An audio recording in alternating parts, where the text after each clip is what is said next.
Hello, welcome to Unicorn Princess Tarot. So, ito yung reading natin for Scorpio, Sun, Moon, Rising, Venus,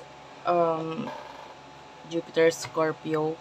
Ano to? Career and love reading. So, magsisimula tayo sa career. This is for the month of May going to June 2024. Kung hindi ka nakaka-relate sa mga sinasabi ko, huwag mong kuhanin. Maaring ang reading na ito hindi para sa'yo. Or kung makaka-relate ka lang, pwedeng hindi 100%. Basta kung saan ka lang makaka-relate, yun lang kukunin mo. Magsisimula tayo sa career and mamaya pagtapos ay ang love reading.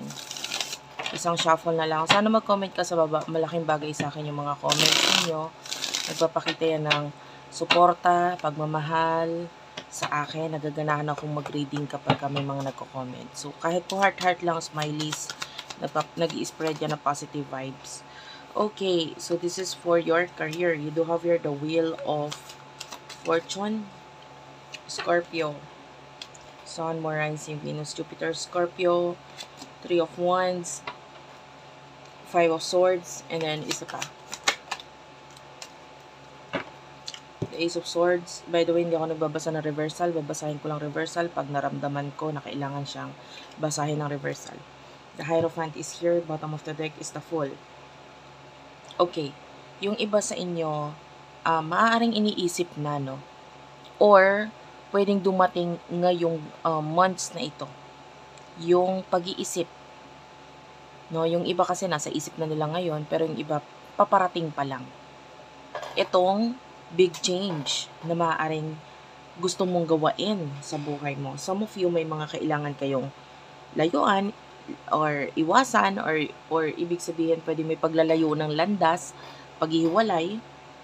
Pero with the Ace of Swords, dahil may mga bagay na sisimulan. And nakikita natin na with the Hierophant, maaring there's a lot of lessons na natutunan mo habang naandito itong person na ito. No? This could be regarding with your career, could be a friend, or a partner, or a boss, na ibig sabihin, hindi naman nabaliwala yung pagiging close, or yung, if you do have a business, maybe employee, so hindi naman nabaliwala yung pagdating niya minsan sa buhay mo, dahil itong taong ito ay nagturo ng malaking lessons para sa'yo. And then, with the Fool, nakikita natin na there's going to be a new beginning na maaaring pagtatry, or going to a different direction, and then may mga new adventures. For some of you, ikaw ito na may mga sisimulan ka na parang itatry mo, ganto ganyan. Pero this time, pwedeng wala na tong taong to, or hindi na kayo magkasama. And yung iba naman sa inyo, this could be this person na pwedeng may paglayo or iniisipan palang lumayo sa buhay mo. And pwedeng may mga itatry din siya, or may mga susubukan siya, or may adventure siya na maaaring gusto niya ring itry. And you do have here that, or kailangan niya ring, to get out of his or her comfort zone. The Nine of Cups is here. So, thinking positive lang. Ikaw at saka itong taong ito, kung ano man yung mga sisimulan ninyo, maaaring positibo lang yung pag-iisip regarding dito.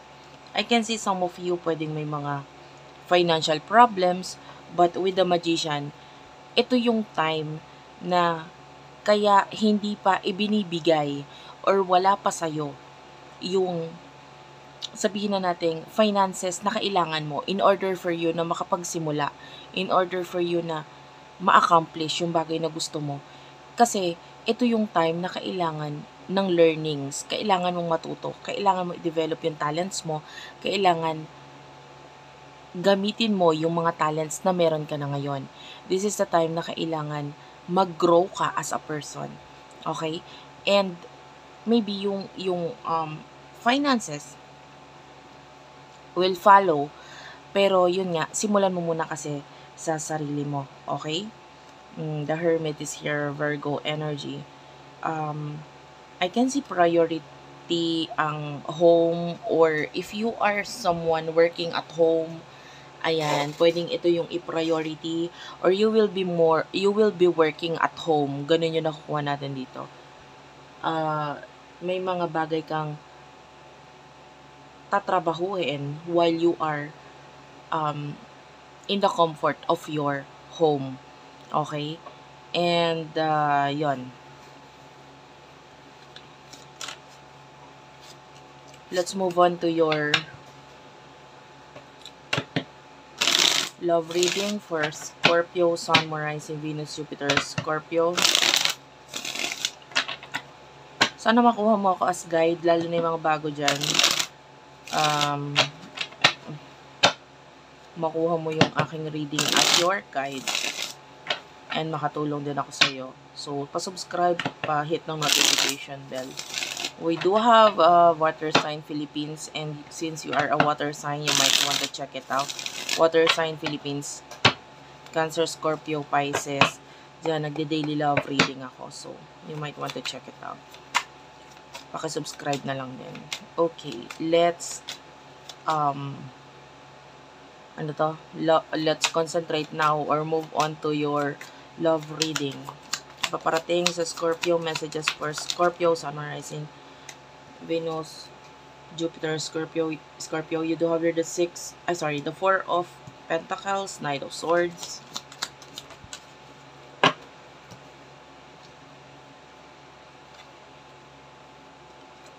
Two of Cups, the High Priestess, and then you do have here the Two of Wands, the Ten of Wands, the Eight of Swords, 10 of Swords pala. 10 of Swords and the 8 of Swords. Okay. At the bottom of the deck. The way I see this, I feel like ang nasa isip mo ngayon, ang concentration mo ngayon nasa sarili mo. And I feel like mas focus mo is makaipon whatsoever, more on or pagdating sa connection mo with your person, with this person, particularly sa person na iniisip mong may pagkakalayo or pwede may pagkakalayo or soon na pagkakalayo sa inyo, yung iba meron na pagkakalayo ngayon. And some of you, especially if you're dealing with a soulmate or twin flame, yung may mga soulmate connection dyan, pwedeng ang nasa isip mo ngayon or ang plano mo ngayon is to end ngayong months na ito, May to June 2024, ang concentration mo is to end itong paghihirap dito sa person na to, sa pag-iisip dito sa person na to, especially kung stuck na kayo sa mga kanya-kanya ninyong connections.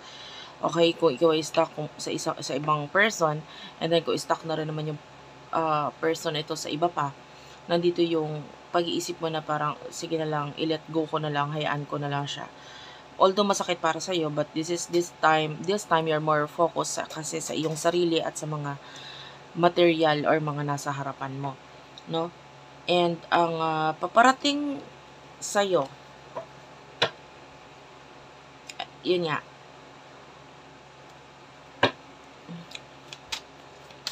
Anong paparating sa mga Scorpio pagdating sa love, Sun, Rising, Venus, Jupiter, Virgo? Please tell me. Ace of Swords is here pagdating sa love. The 5 of Pentacles, 9 of Swords, the Hierophant, the Judgment. Yung iba sa inyo pwede may mga malaman ka spirit na may kinalaman sa spirituality or may kinalaman sa connection ninyo na pwedeng makapagpasakit sa'yo, makapagpalungkot sa'yo. Yon. Yung iba sa inyo, maaaring ito yung maging dahilan kung bakit mas gusto mo na lumayo at mag-focus na lang sa mga material or personal na bagay na meron ka sa harapan mo ngayon. Because, pagdating sa love, I can see possible malungkot or masakit para sa'yo that you have to, let go of this person. Pero kasi parang, hindi na, either, yung iba sa inyo, dalawa kasi yung nakuha kong energy. Para doon sa iba na may connection, but, you need to let this person go, or may pagkakalayo, maybe problem is money. Ayan, isa sa nagiging problem is pera, kaya hindi magkaroon ng connection or maayos na komunikasyon. Yung iba naman sa inyo, if you're dealing with a soulmate or twin flame, medyo masakit para sa'yo to face the reality na itong connection ninyo medyo mahirap i-push, lalo na kung may mga kanya-kanyang connections na. And then, maaaring ma-open up mo or mai-open mo sa sarili mo yung realidad na yon. And that you will no longer expect in the future. So, yan. Kaya yung iba sa inyo pwedeng although ang nasa isip mo is yung mag-create ng big change sa connection na ito, in which is sinisimulan mo yon sa sarili mo. So, pwedeng may kalungkutan, may sakit tayo nararamdaman sa'yo pagdating sa love. It is because dahil sa may kinalaman sa paglayo or pag-alis or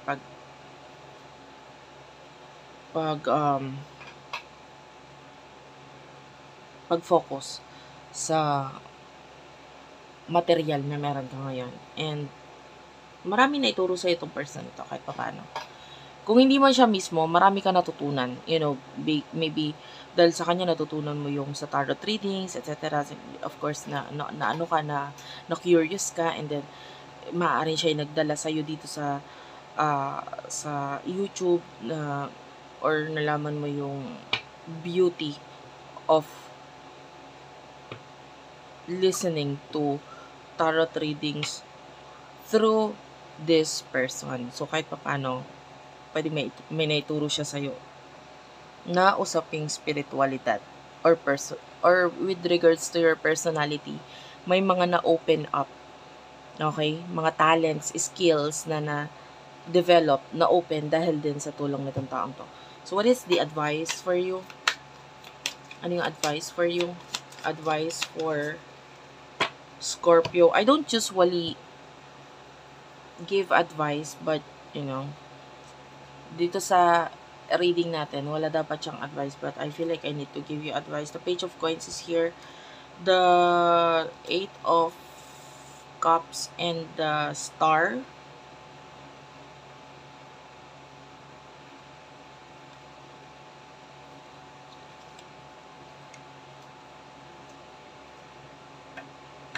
Page of Coins. The way I see this, remember the time, ito more on pera, itong nakikita nating advice. Remember the time na ikaw ay sobrang eager, you are, you know, interesado ka pa sa mga ginagawa mo. You are happy with what you are doing. You are interested na alamin kung paano pagkakakitaan itong isang bagay na ito. You need to go back doon sa attitude mo nung time na yon. Maybe that time you are very creative, that time you are doing research, yan. And that time maybe kumbaga you're just enjoying yourself kung paano ka kumita. And kailangan balikan mo yung time na yon. Hindi dapat nape-pressure ka sa isang bagay na ginagawa mo that you will feel na parang you're working, hindi mo gusto tong trabaho to. Balikan mo yung time na first time kang natanggap. Yan yung iba sa inyo na nagtatrabaho. For some of you na self-employed, yung time na naiinteresado kang simulan yung isang bagay na alam mo pagkakakitaan mo, balikan mo yun. Kailangan ko ano yung action mo dati, maging same pa rin sa action mo ngayon. So, kung nakikita mo na hindi pareho, hindi nagtutugma, medyo iba ka na ngayon, yung advice sa'yo is balikan mo yun. Kailangan ganun ulit yung action mo. And you do have here the 8 of Cups. Ayan, ito nakikita natin ito as the future. The future. Ngayon, ganun talaga. If you want the future na makuha mo yung mga bagay na gusto mo, yung pangarap mo, you need to let go of something. Especially sa emotion, kailangan ilayo mo yung emotion mo or tanggalin mo yung emotion mo sa mga tao. attachments mo sa mga tao.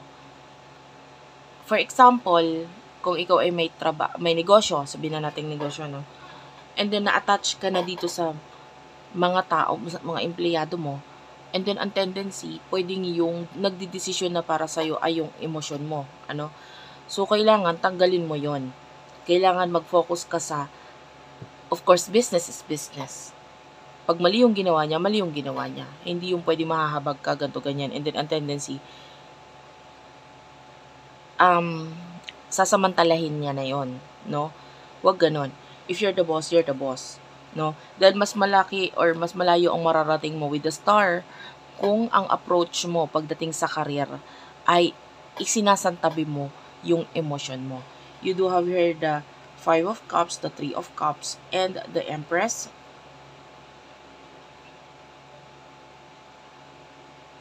Yun nga, kung may mga problem ka financially, this is the right time na kailangan mag-glow ka naman or mag-grow ka naman, either physically or ikaw mismo as a person or maybe even spiritually. Kailangan mag-grow ka sa ibang bagay. Kung medyo tabla or medyo mababa or medyo hindi nag-grow yung isang bagay para sa'yo, medyo maybe it's not yet the right time na mag-focus ka din doon kasi naapektuhan ka ng emosyon mo. Mag-focus ka sa ibang bagay na makakapagpag-grow sa'yo, makakapagpag-glow sa'yo. Okay? And then, maaaring yung bagay na yon ang makatulong sa'yo na mag-shine, no? Na mas ma-develop as a person. Okay? Focus on your skills, change yourself, change your lifestyle, change your health. Ayan. So, yun yung advice. Thank you for watching, guys. I love you all and bye-bye.